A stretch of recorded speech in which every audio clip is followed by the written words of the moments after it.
Hola, soy Ubaldo Lescano y bienvenidos al podcast de Service Design UX. Aquí escucharán temas enfocados en el diseño centrado en las personas, tips y todo lo que les puede ayudar a crear mejores servicios.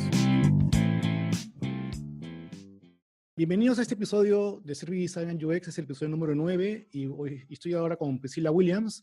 Ella es Service Designer con un máster en Strategic Design and Management de Parsons, New York, y una especialidad en diseño de servicios de la Politécnica de Milán. Ha colaborado con distintas instituciones financieras y startups implementando procesos de design thinking y service design para mejorar la experiencia de los usuarios.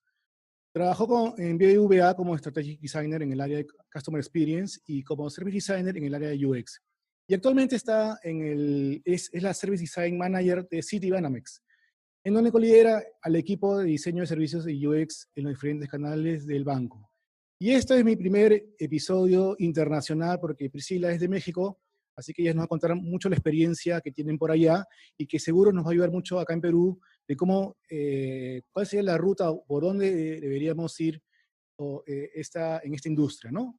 Entonces, para empezar a la primera pregunta, es la que siempre me interesa, es cómo empezaste en el mundo del UX, ¿no? ¿Qué roles has ido teniendo desde que iniciaste hasta llegar a ser Design Manager en Citibanamex? Hola a todos, muchas gracias por la invitación. Les platico un poquito de mí. Yo estudié diseño industrial. A mí me gustaba mucho, pues, todas las disciplinas del diseño y me gustó un poco el diseño industrial porque estaba ligado un poco con la psicología de las personas y cómo utilizaban los productos. Estaba muy enfocado a producto físico. Sin embargo, pues encontré unas materias raras. Yo tuve la oportunidad de ir a Italia y había materias que estaban en inglés y justamente eran las de Service Design. Y tuve la oportunidad de tomar clases con uno de los service designers veteranos del mundo, que es Enzio Mancini. Él fue una de las primeras personas que empezó a hablar de Service Design. Y la verdad, el curso me encantó platicar de Journey Maps, de UX, bueno, de Research. También tomé clases de diseño interactivo en ese momento cuando yo estudié, que fue hace más de 10 años. Y creo que todo eso como que eh, fuera la base de lo que hago el día de hoy y despertó en mí la curiosidad de pensar cómo lo hago el día de hoy. Después de esto, estuve en México, encontré trabajo de diseño de servicios. Claro, no se llamaba diseño de servicios, o sea, yo realmente estaba en el área de servicio postventa, pero pues empíricamente aplicaba todo lo que hoy aplico en la disciplina de diseño de servicios. Aunque claro, pues en ese momento que fue hace también como unos 7 años, 8 años, la empresa no estaba preparada para tener este tipo de conversaciones, no era relevante, etcétera. Entonces yo estaba un poco luchando contra marea, sin embargo tuve la oportunidad de jugar muchísimo. Y después de eso ya me especialicé un poco más en ese tema de diseño estratégico. Yo estuve en Nueva York, allá tuve la oportunidad de trabajar con varias fintechs, no tanto en diseño de servicios, sino más bien en aplicar design thinking para tener una propuesta de valor muchísimo más sólida. Y todo esto me dio como mucha sensibilidad de las necesidades que tenían las empresas y sobre todo en el tema financiero. Estuve muy clavada en Behavioral Economics. Yo fui Research Assistant en un tiempo de Behavioral Economics y me gustó muchísimo la intersección entre el diseño y las finanzas y cómo pensamos los humanos. Y bueno, cuando ya regresé a México, encontré una posición de diseño estratégico en el equipo de UX, que más tarde se volvería justamente el equipo de diseño de servicios de BBVA. Y justamente pues ahí fue cuando fortalecí los músculos de Service Design, empezamos a jugar con proyectos que no necesariamente se implementaban, sin embargo nosotros nos los tomábamos con un procedimiento muy robusto y riguroso porque teníamos muchas ganas de aplicar Service Design y también estábamos abriéndonos camino dentro de la organización que no necesariamente entendía lo que hacíamos ni lo que queríamos hacer. Este equipo cada vez fue creciendo más. Se abrió un área diferente a la de UX en ese momento, que fue la de CX, donde pues ya no necesariamente aplicaba todo como service design, sino que más bien era un approach un poco más estratégico para ver cómo podíamos bajar proyectos de service design que impactaran a lo largo de los journeys claves dentro del banco. Y después de eso tuve la oportunidad de cambiarme a un nuevo equipo de UX. Yo tenía la intención de llegar y hacer service design en un nuevo banco. Ahora trabajo en Citibanamex. La verdad es que la madurez del equipo todavía no estaba ahí, estaba muy enfocada en UX y bueno, pues fueron un año de sentar bases, de empaparme muchísimo más en UX, porque la verdad es que yo no era experta en UX, aún no lo soy. Y bueno, pues ahora ya estamos intentando hacer service y creo que como muchos dentro de la industria, pues estamos haciendo nuestros pininos y nuestros esfuerzos porque esta disciplina realmente se pueda implementar, más allá de solo correr las metodologías. Y un poco para complementar tu respuesta, cuando hubo este evento de UX School, y mencionaste que habían varias fases, no sé si fases o etapas que involucraban el UX, y al final acababas en Business Strategy o Design Business, me parece. Entonces, pero eso era como que después de Service Design, ¿no? Entonces, ¿todavía estamos en camino para Design Business? Sí, creo que hay diferentes capas de diseñar la experiencia, desde lo más táctico a lo más estratégico. Algunas organizaciones tal vez están en unas capas muchísimo más estratégicas y todavía no saben cómo aterrizarlo. Y hay otras organizaciones que tienen áreas que aterrizan muy bien, pero todavía no se eleva la conversación para tener algo estratégico. Entonces tenemos diferentes capas. La primera, que es muy táctica, pues es UX, ¿no? UX diseña la experiencia y ve cómo va a bajar a un canal en específico. Luego tenemos Customer Experience y Customer Experience pues tal cual es diseñar la experiencia que va a tener nuestro usuario. Todo es vista a lo que el usuario siente, piensa, necesita, etcétera. La siguiente capa que yo considero sería la de Service Design y pongo Service Design porque Service no solo contempla todo lo que sucede en el front, sino de que también contempla qué sucede en el back. Y con front me refiero a todo lo que ve el usuario y con back me refiero a todo lo que tiene que pasar para que el usuario tenga una experiencia sin que el usuario lo vea, ¿no? Entonces, en el Service Design, en el back, estamos hablando de regulación, estamos hablando de sistemas, estamos hablando de políticas, compliance, procesos internos, etcétera. Y ya la última capa, que creo que es la más estratégica, es justamente la de Business Experience, que es ya diseñar todo tu negocio en torno a la experiencia que vas a brindarle a tus usuarios.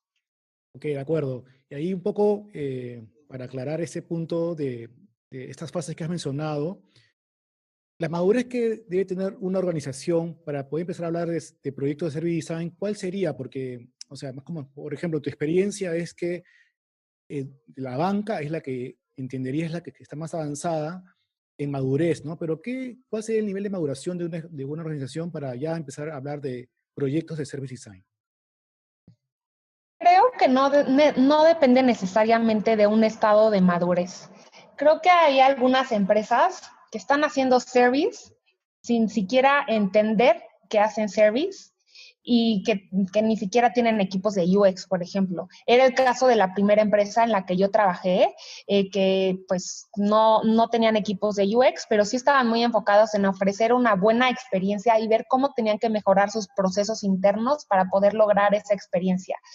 Hay otras empresas que empiezan hablando de algo táctico, como puede ser UX, empiezan con equipos de UX y conforme se va madurando la conversación pueden migrar a conversaciones un poco más complejas, como de service. Hay otras organizaciones que no necesariamente empiezan por UX o service design, sino que empiezan tal vez por customer experience y empiezan a medir mucho lo que necesita el usuario, qué es lo que quiere, y también se empiezan a enfocar a ver cómo lo pueden hacer. Entonces, yo he visto que muchas empresas hacen service sin saber que hacen service, muchos equipos de Customer Experience hacen service sin saber que lo hacen, y también hay muchos diseñadores de UX que realmente lo que hacen es service, o muchas veces también se hacen llamar diseñadores estratégicos. Entonces, no depende de una madurez, depende, creo que, de que esté en el foco, querer mejorar la experiencia del usuario. No sé si concuerdes conmigo o qué piensas al respecto.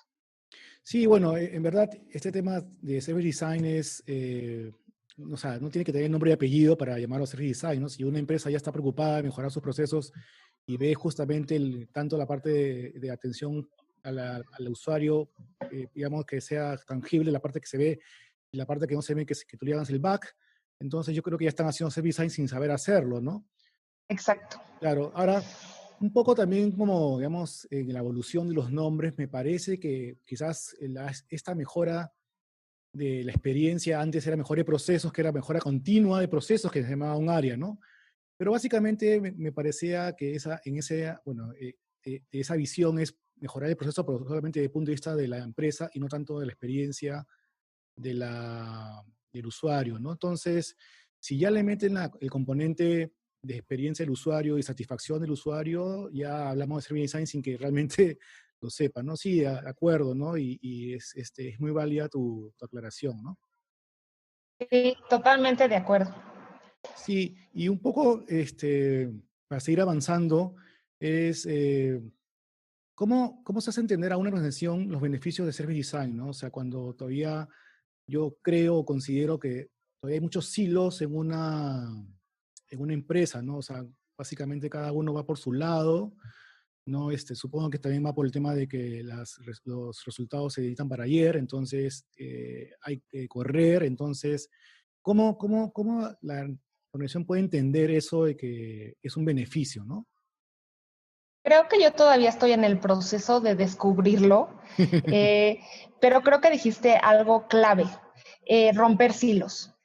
Entonces, en las organizaciones en las que yo en el momento tengo experiencia y en las que he trabajado estos temas, pues han sido monstruos de organizaciones con muchos equipos de trabajo, muchos hilos, y el service design justamente lo que intenta es alinear a diferentes stakeholders y hacerlos a trabajar a todos de la manita para avanzar consistentemente, ¿no? Entonces, creo que argumentos que podemos tener para convencer a una organización de tomar este approach pueden ser que podemos reducir tiempos, porque los stakeholders van a estar alineados. Tal vez estoy hablando de stakeholders como tecnología, negocio, canales, ¿no? Que no necesariamente trabajan de la mano y hay mucho retrabajo. Entonces, si hablamos de que vamos a trabajar de la mano con los diferentes stakeholders, pues estamos hablando de reducción de tiempos y al tener un enfoque centrado en el usuario, pues lo más probable es que nuestro NPS o índice de satisfacción pues va a mejorar, claramente. Vamos a tener este efecto wow dentro de la experiencia si lo hacemos bien. Seguramente como vamos a trabajar tecnología, canales, producto de la mano, pues vamos a eficientar procesos. Y si estamos hablando de que vamos a trabajar con un approach holístico, con diferentes canales trabajando simultáneamente, diseñando una experiencia de alto nivel, entonces estamos hablando de que vamos a generar consistencia dentro de los canales, que también hoy es muy relevante, sobre todo cuando estamos elevando la conversación y empezando a hablar de omnicanalidad, que es algo de lo que no hablábamos. Y en general, pues creo que el discurso más fuerte que podemos tener, pues es la eficiencia de procesos, ¿no? Que al final siempre vamos a estar hablando de un retorno de inversión, un ahorro puede ser. Claro. Entonces, Y el retorno de inversión lo dejo para el final, para no adelantarnos en ese aspecto. Y un ok. poco, para ya ir digamos, a la parte dura del service design. Sí, pero yo quisiera seguir avanzando con el tema de justamente que hablabas de los stakeholders y tienen que estar convencidos y los reúnes, pero eso es un tema, me parece que si estás en una etapa inicial y los stakeholders no están muy convencidos o no conocen, ¿no? Realmente no conocen ni siquiera qué es design thinking o UX o cómo es esta nueva forma de trabajar pensando o teniendo al usuario en el centro.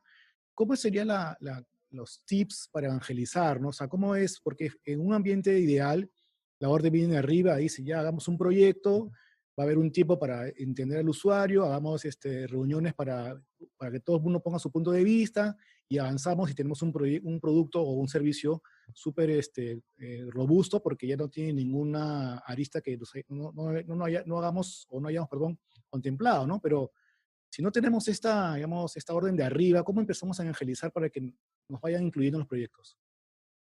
Mira, también creo que estoy buscando esa respuesta, pero les puedo platicar un poquito de mi experiencia. He trabajado en diferentes organizaciones. Una, justamente con una vista top-down, ¿no? Como tú lo dices. O sea, el jefe tiene claro que es design thinking, que quiere que la organización aprenda y la evangelización baja a partir de lo que él dice.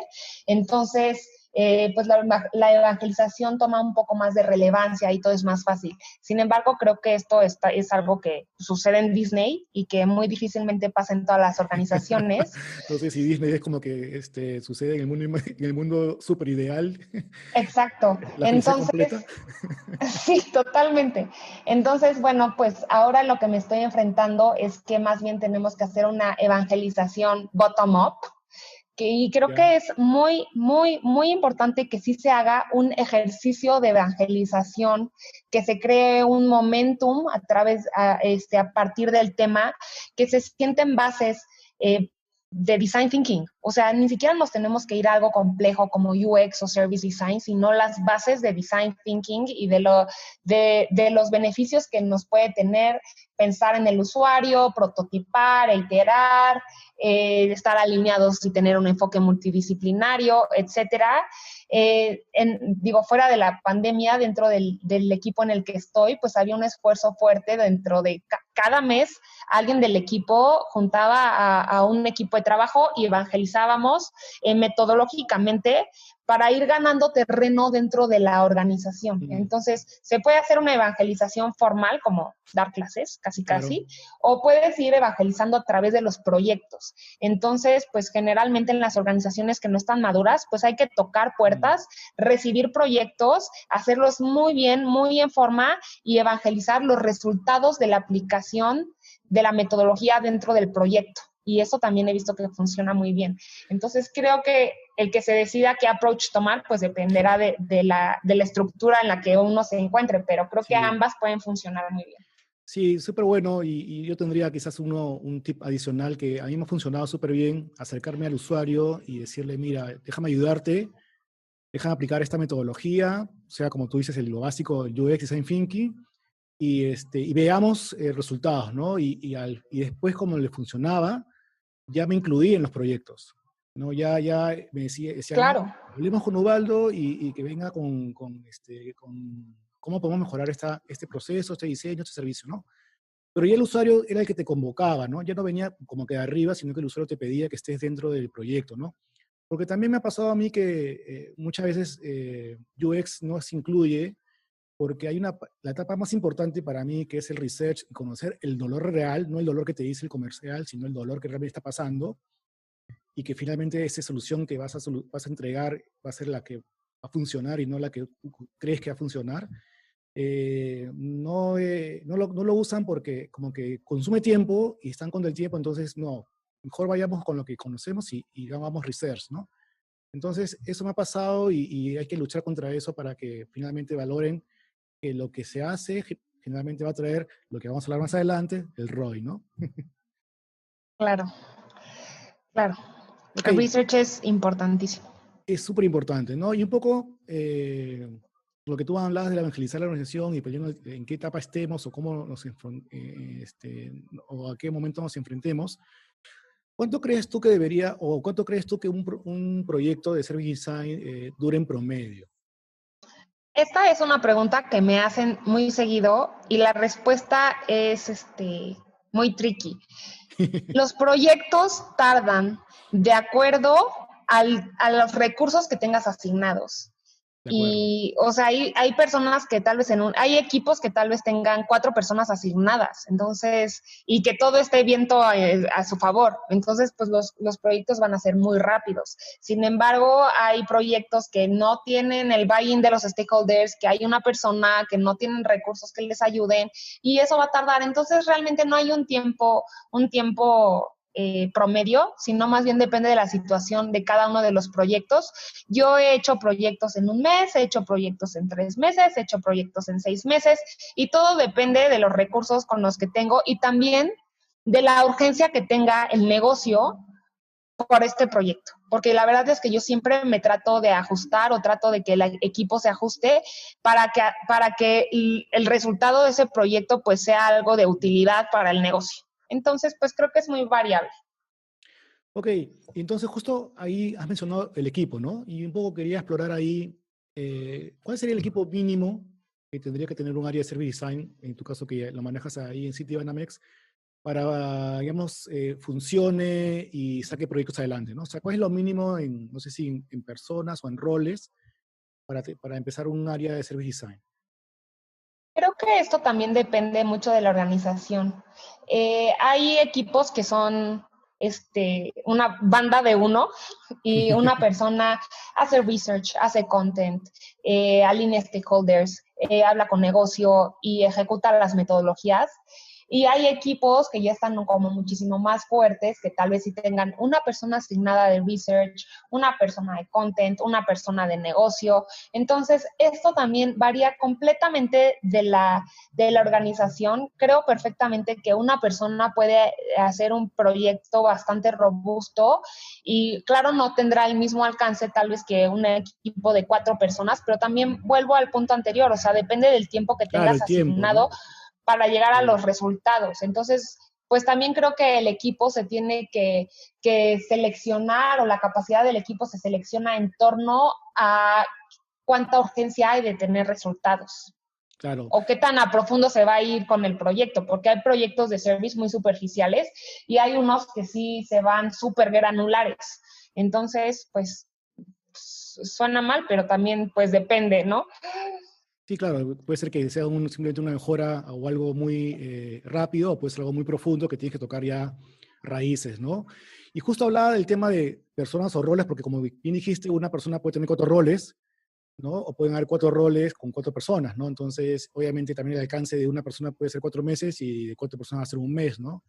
Pero es interesante el tema de los roles, porque yo podría rescatar que necesitas un research, necesitas alguien de contenido, necesitas alguien quizás de negocio para que entienda cómo funciona y enfocarse bien, y necesitas, bueno, el head para que articule, ¿no? Yo creo que sería ahí, o me está faltando algún rol. Sí, podría ser también, depende del nivel de conversación que tenga la organización, pero si es en un nivel donde ya Service está incluyendo también tecnología y está también diseñando la interacción entre los sistemas, pues tendríamos que tener a alguien de tecnología también. Claro, claro. Entonces, depende de la organización totalmente. Y un poco para aclarar, ¿el content te refieres al tema de un diseñador digital? Sí, de UX Writing. O sea, hay proyectos que incluyen mucha comunicación con el cliente y tal vez deba de haber una persona que sea un content strategist o un UX Writing que vea cómo van a bajar la comunicación dentro de los diferentes puntos de contacto a lo largo de la experiencia. Entonces, creo que generalmente ese puesto es UX Writing. Ok. Y bueno, un poco para que, yo creo, no sé si aquí se conocerá mucho, la verdad, creo que no. ¿Podrías explicarnos un poco de US Writing, en qué consiste? Sí, UX Writing son los especialistas en contenido. Entonces, ellos se aseguran que todos los mensajes escritos, todas las notificaciones, todo lo que está dentro, o sea, todo lo que un usuario lee dentro de los canales digitales o dentro de los canales offline, tengan un mensaje claro, humano, que sea fácil de consumir, etcétera. Entonces, como que son diseñadores que nos ayudan a comunicar mejor el mensaje que nosotros queremos hacer llegar a los usuarios para que avancen dentro del flujo, dentro del journey. Excelente, sí, porque yo creo que todavía aquí el US Writing, por lo menos localmente, todavía no está tan conocido, ¿no? Hablamos digamos, en agencias se maneja el concepto de un redactor publicitario, ¿no? Pero UX Writing siento que todavía estamos llegando ahí, ¿no? Sí, Y exacto. sí, sí, sí. Y un poco para entender este tema de cómo sería el proyecto de Service Design tradicional, ¿cuál sería un roadmap? Si bien es cierto el roadmap, lo tendríamos como base este doble diamante de Human Centered Design. Pero habría algo adicional, por ejemplo, ¿no? O sea, si consideras quizás talleres, un workshop adicional, algo para alinear. He visto que muchas veces hacen workshops con stakeholders para alinear eh, alcances, pero eso no es parte o no lo veo como parte del inicio del doble diamante, ¿no? O sea, siento que es al inicio y después ya empezamos a hacer el research, ¿no? ¿Cómo lo ves tú? Creo que en la disciplina de Service Design, los workshops o talleres de co-creación con los stakeholders son de suma importancia, sobre todo porque nos ahorran mucho tiempo. Entonces, definitivamente, pues en el kickoff de los proyectos siempre sirve un workshop de alineación para que los stakeholders tengan muy claro cuál va a ser el objetivo del proyecto y qué va a aportar cada uno de ellos o en qué momento van a necesitar dar información o participar. Entonces, pues yo siempre recomiendo que en la fase de entendimiento se haga un toque a los stakeholders. Puede ser unas entrevistas uno a uno con ellos o puede ser en un workshop que nos va a ahorrar muchísimo tiempo y nos va a ayudar justamente como que a alinearlos entre todos, porque muchas veces están muy desalineados y hay que facilitar estas conversaciones. Entonces, en la fase de síntesis, pues también nos pueden ayudar los stakeholders mediante un workshop a sintetizar información o traer a la mesa información que tal vez nosotros no tengamos a la mano. Entonces, mi recomendación es que siempre pues en esta fase se hagan user personas, journey maps y luego tal vez se haga una sesión con los stakeholders para levantar red flags que tengamos en cada una de estas fases o concerns que ellos tengan o un pedacito de conocimiento que nos va a servir para validar las herramientas que diseñemos, ¿no? En la fase de ideación, bueno, o sea, ahí necesariamente sí tenemos que tener un workshop de co-creación con ellos, sobre todo porque ellos traen muchísima sensibilidad de cómo resolver el tema. Seguramente han estado pensando en eso por tiempo o ya saben cuáles son las principales barreras, entonces ellos nos van a ayudar muchísimo. Y muchas veces también en estas sesiones nos ayuda también a hacer prototipado con ellos. Creo que la función esencial de los workshops es alinear a los stakeholders. O sea, más allá de que participen en el proceso, que obviamente es muy enriquecedor, nos ayudan a obtener su buy-in en el proyecto, porque Sí. de alguna manera ellos están, yo siempre, o sea, digo, ¿no? Están cocinando el pastel junto con nosotros, entonces van a creer mucho en el resultado de todo ese proceso versus que si nosotros lo trabajamos solo y les llevamos una solución que no necesariamente contempló su perspectiva, pues no van a saber de dónde salió, no van a saber cuáles fueron los criterios de construcción o de diseño que se tomó en cuenta y tal vez no lo van a tomar tan en cuenta como si ellos hubieran estado involucrados. Sí, ese es súper bueno porque finalmente no podemos tener una reunión al inicio y después de 5 o 6 meses nos juntamos de nuevo y te dicen, no, eso no pedí, ¿no?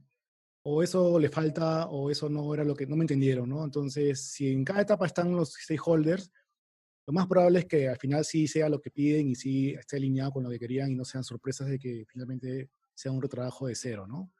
Sí, es muy importante siempre tener su acompañamiento, ¿no? Súper bueno, Priscila.